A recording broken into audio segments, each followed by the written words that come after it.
అవును సార్, మీరన్నట్టే మాకు ధైర్యం ఉండేది కాదు, శక్తి ఉండేది కాదు, నమ్మకము ఉండేది కాదు.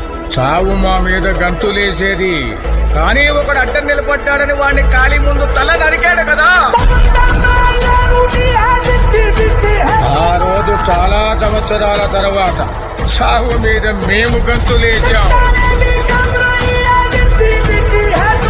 వాడు కత్తి విసిరిన వేగానికి ఒక గాలి పుట్టింది సార్.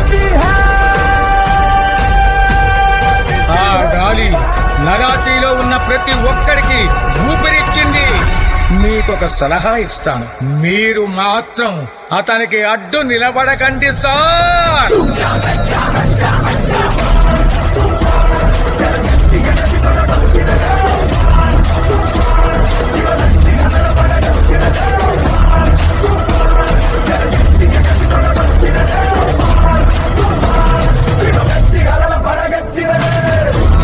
सूपी 10 मिनट में गेम हो जाएगा। इस खेल में वित्तीय जोखिम शामिल है और इसकी आदत लग सकती है, जिम्मेदारी से खेलें।